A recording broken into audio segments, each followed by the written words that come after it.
I'm done. I wanted to thank you for taking time to speak with me today. Yeah, it was spontaneous. Normally everything is directed by the label Frontiers, but well, yeah, you wrote me direct. Good. You have to be very happy with the response to the album. Yeah, it is yeah, kind of overwhelming. I didn't know what to expect after such a long waiting, 13 years between two studio albums. And I expected everything. People, when I see sometimes a scene and reading, comments on other bands, I feel sometimes, wow, people are not polite anymore. But 90%, 95% is really positive, and I'm really happy about it. Yeah. And listening to the album, I was just taken back because this band has never lost a great formula. You never went out to see who was the fastest player, who has had the best chops. It's always about the creation of great songs. Oh man, thank you very much. That's nice to hear. Cool. Thank you. I wanted to ask you if you could tell my fans how the transition from Halloween to Masterplan happened. From Halloween to Masterplan.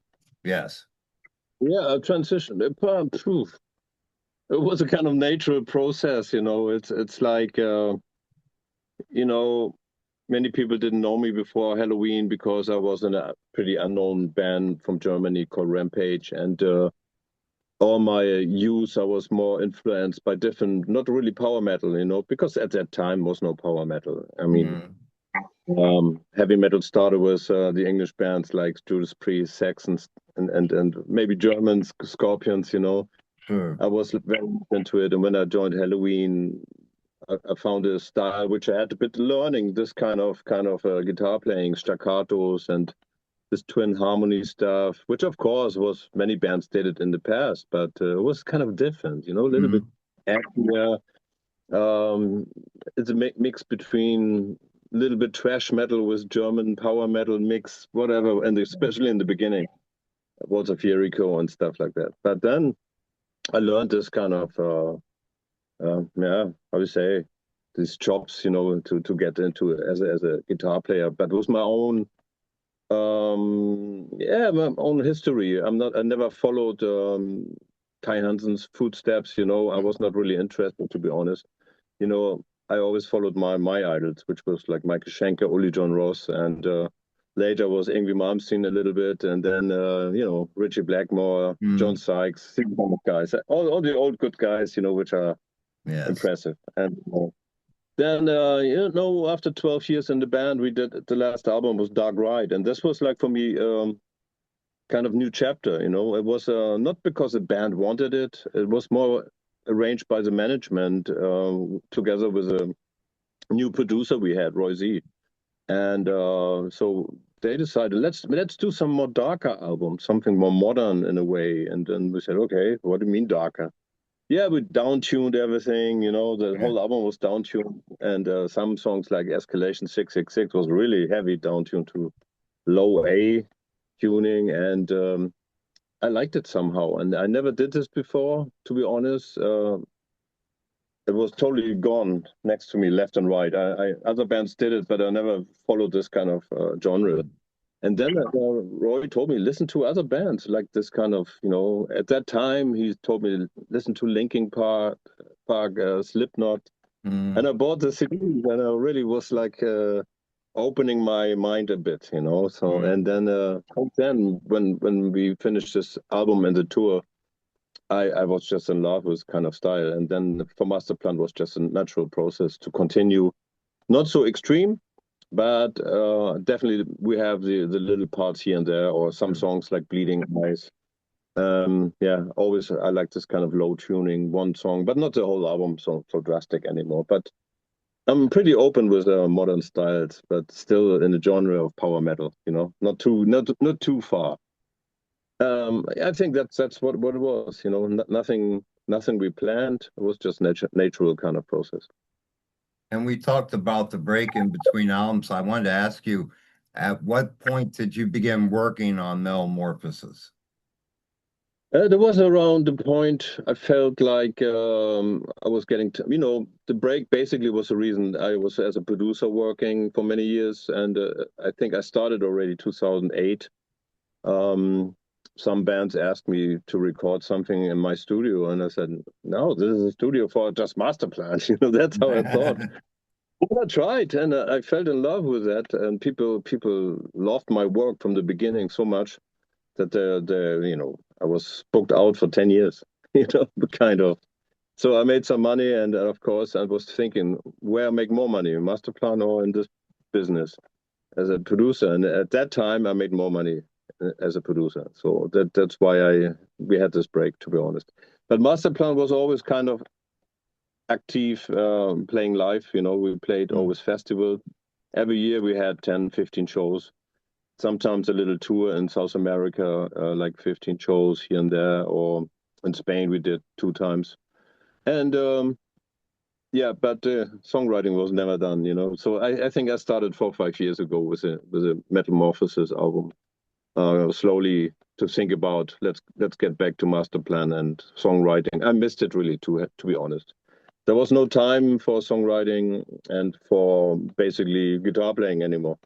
So I Right. just felt like well, people know me about this as a guitar player from Halloween and Masterplan, and then I'm producing younger bands, and my name is just written small on the album. So I think that's why I thought let's go back. And I think it was a good decision. It's much more fun, and I feel more creative. It's a creative process to write songs, and it makes people also happy, like artists like me. And the album title song is my favorite track on the whole album. I wanted to ask you if you could speak on the track.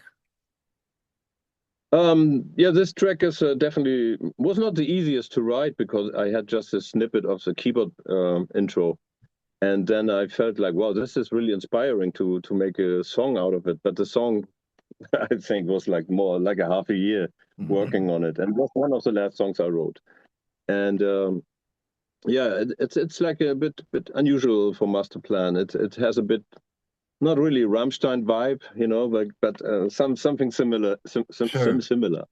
And like I said, I like these modern elements of some easy keyboard pattern or sequence, how you call it. It's not really a melody. And I thought, oh, let's try it and let's see how people like it. And I liked it so, and our drummer liked it a lot. It's one of his favorite tracks. And I thought, why not?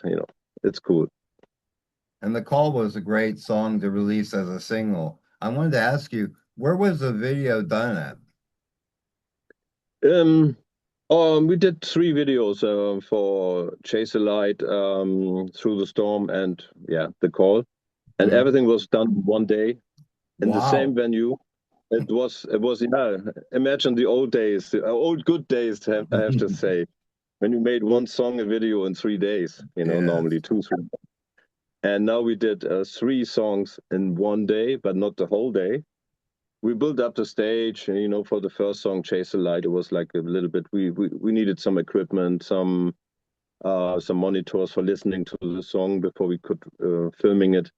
Then there was this kind of, we say in German, I think it's right, fog machine, not fuck, fog machine. Right. To Theme on stage, that's a nice feeling. Only for one song we used it, but we needed to wait 2 hours to get it. We Wow. needed rental of equipment. Everything was a bit chaos arrangement and stuff like that. And then so we met, I think, 8 o'clock in the morning. At 12 we started, and at 5 we finished. So we Wow. made three songs in 4 or 5 hours. And everything was at the same location. And we just changed the outfit a little bit. And then the different corner of the venue, we put the drums in a different position and stuff like that. And so, for God's sake, this producer, video guy, Patrick Olausen, is a genius. He's good. And another thing I love about the album is, as I spoke of, this band has always made the best of every song in its construction without overdoing it. Some bands in your genre, I feel Yeah. sometimes will go to shoot overboard with showing talent rather than giving content. And I this band is always giving great content. Yeah, I think one of our secret is a bit like the arrangement of the songs. From the beginning, we always took care about it that nothing is getting too bored, too long. Like some parts, if you feel it's getting boring, we make unusual kind of even cutting out parts. Like even not on a 4 beat, we do it on a 3, and it works. Right. Sometimes that or solo parts sometimes are not in a totally different key change to keep you a bit, excited. So Sure. it's kind of a little trick. And definitely, I'm really into details about this kind of stuff. Don't get bored with the song. The intro shouldn't be too long, overdoing it, or yeah, it's not about the how good you can play. It's about the song, basically. Sometimes, of course, I show sometimes some solo parts, like what I can do, but basically, I'm more focused on melodies. It's for me more important. I wanted to ask you also about the album art. Who is responsible for the artwork? The artwork, it's a guy. Don't get me wrong with the name. Stan V. Decker. Yeah, Stan V. Decker. He's from France. He worked for us already a couple of years. And which album was the first one? I think it was the DVD we did together, Keep Your Dream Alive. And Mhm. then we did Pumpkins. He made the artwork. And this one, and we really like his work. He's really cool and very easy to work with. I just had my ideas because when I heard the songs like 4 or 5 years ago, when the demos were done, Sure. basically, I thought, oh, this album gets a bit more powerful, a bit more metalish. So let's think about the album title. Maybe something we should change, not having this Latin kind of name again or something Right. too complicated. I'm an easy guy. I want easy messages from fans. So I thought maybe just you know Metalmorphosis is pretty cool. And then I thought about it, and I thought the artwork should be something like a machine or something which presents this kind of idea. But then I thought maybe later, nah, maybe it's better to have some human, fading from human to metal Mhm. part. And so that's what I gave him as an idea. And then he presented this kind of rough idea with what we have now. But the guy was like totally not aggressive looking, really like a bit bored. So on the end, we said, can you make him more aggressive, like one side, Yeah. the human side aggressive, but the metal just stiff. Okay, and then he did this and 2 updates, and then we had it, and then we liked it, and then later some people wrote, "Oh, looks like an Iron Maiden cover." I said, "Oh no." And some people said that they reminded them, but we never thought about it. So it's a kind of our idea together with Stan V Decker, W Decker, that is his name. Yeah. And this album is a testament that the band is firing on all cylinders. Are there thoughts of a tour that in the future? Yeah, we had already a tour, which was a bit yeah, misconception because the album release was supposed to be in January already, Oh, wow. and then we delayed it to I think end of March or May, and then to the release date from last week. Yeah, so 26th of June, and so we toured, with just one single out. It was a bit weird. So it was like in April we toured, and yeah, we did 15 shows. Now we are concentrating on the festival parts here in Europe on the summer, and we have I think 8 festivals ahead, and booking already for next year. But we're searching for maybe possibility to make a second European leg because we didn't play Italy, Spain, Greece, Mhm. Scandinavia. We just played Slovakia, Croatia, Germany, and Holland. And so it's a lot of missing. So I hope we get a second leg or maybe co-headlining tour with some other great artists together, something like that. Yeah. I wanted to ask you, how did it feel after this album was done and you guys went on the road in January? How did it feel to get back on the stage again? It felt great. First we had, of course, 2 new songs, Chase the Light we played, and yeah, Through the Storm. Hmm. And of course, you needed to see the reaction of the people. They also have to get used to it, even if it's on YouTube. But it's still kind of, first song we started was Chase the Light. It's one of the like, what's going on? It's a kind of difficult song, Sure. to be honest. And the second part of the tour, we choose another one. So we had Shadow Man. Shadow Man is a nice, more radio-friendly song with a great Yes. middle part. And people understood this song very easy because it's a typical Masterplan stylish song. And so now we have these songs also on a festival set list already. And if we do a second leg on another tour, then we will have more songs like The Call maybe, or some other Metalmorphosis maybe. We see. I wanted to ask you if you could take me back in time and tell me how your musical journey started. Oh, yeah, as a young kid, I was around 12 years old. I had many friends in Hamburg where I lived, and kind of a big house we lived with many families, like 32 families. And there was a friend of mine, and his brother was older, like 15 or something, and he had many vinyl stuff from bands. I always checked out for free because come here, so this sounds great and that sounds. And then of course making copies on a cassette, Sure. this kind of, or the old tape machine for my father. And then after some, I don't know, 6 months being friends with these guys, he found Grand Funk Railroad. And I heard this live album first time, and I said, "Wow, that's it. That's Yeah. what I want to be. I want to be a musician like Mark Farner." And the inspiration was Mark Farner and the screaming and singing and great guitar playing and this three-piece band, shredding. Like it was totally different than other bands. I liked many other bands at that time, like Uriah Heep, Zeppelin, of course, and all this kind of bands. And of course, also Beatles and stuff like that from the radio. But when I heard Grand Funk, I said, "This is like really heavy and totally different." I loved it, and that was for me the thing. My father bought me a guitar, and it was just already in the apartment, but I never touched it. I was not interested till that moment. Wow. So it was a little guitar. We call it Western guitar, like smaller size, and yeah, with steel strings, and I was horrible to play, heavy. And yeah, I just mimed in front of the mirror like a little kid, and then my father saw it and said, "Okay, you're interested now to play guitar?" I said, "Yeah, you need lessons." And then he sent me for 6 months to lessons, and didn't work out. So the teacher told my father he's not talented. Oh, wow.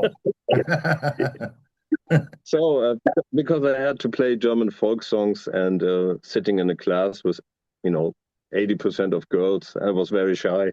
So Sure. what should I do? So I went home again and said to myself, "Teacher, I will tell you. I show you. I will be a guitar player." So I teach everything on my own, from listening to vinyl and learning the songs of Grand Funk. And then with 14, I was playing already live in my English class and performing there alone, singing and playing guitar. Yeah, that's how it started. And first band was 16. Were really good Wow. musicians I found in Hamburg. Learned from other guys and so forth. And 18, another band. And with 20 was Rampage, and we had a record deal already and made 2 albums. And that's where the guys from Halloween saw me, Waiki. He was a fan of Rampage and saw me 2, 3 shows live, and he remembered me. That's how the whole situation came. Yeah. Wow. And we talked about the time you're doing studio work. That which leads to my next question. I wanted to ask you, what advice would you give a new artist today that wants to try to break through? Oh, that's difficult. Oh, when I started, I was just a guitar player and singer maybe, and later, even in Halloween, I was just a guitar player. We had a producer. I was not interested to watch how they work, why they doing this. This kind of Mhm. really nice, really lazy, I would even say. But later, I was always unhappy with my guitar sound. And then when we did the Dark Ride, I liked it, and I said, "What's the difference?" And then I felt like, okay, here I am. Something is different people. You need Mhm. to find the right people. Then Masterplan was Andy Sneap, one of the best producers. At that time, he was very young, not so famous, and now he's a guitar player of Judas Priest. It's amazing. And we're still good friends. And then later, I asked him, like around 2007, 8, I asked him about all the tricks, how to do Mhm. this, how to do drums. This it was a slow process and it needs time, but I was really addicted about producing and about sounds, how to make it right, that I am happy at least with my own work and guitar sound. Yeah, that's how it came. Yeah, pretty late. And you've Yeah. done so many live shows. I wanted to ask you, what are some of the most memorable experiences you've had as a performer? Mm. I would say the first show I did was Halloween. I was so nervous. I needed even some tablets to calm down. I was like all the time on toilet and stuff like that. And imagine I played so many shows before, but it was a different level. Sure. We played the first show in Hamburg, and it was like a kind of secret show, warm-up show before we went to America. And yeah, and everybody wanted to see not me. They wanted to see Halloween with your old guitar player, Kai Hansen. And so there was a big kind of moment for me when I went through. After that, I was so happy, and I never needed this medicine anymore, you know. And but then when we went with Halloween, I think it was 2000, no, 96, 97. We went to Brazil first time, and we played with Iron Maiden together, 55,000 people. The stadium Wow. also was had, and that was impressive. I was just, where am I now here? This is like 55,000, and open air and the sun. Such a People still remember that in Brazil. Such a great memory, was it? I know one of my fondest memories as a person in the audience was seeing Anthrax, Exodus, and Halloween together. Oh, that was with me. Yeah, Yes, and yeah, many moons ago. But it's yeah. something I never forgot. It's one of the best shows I ever had seen, and it made me a fan of Halloween.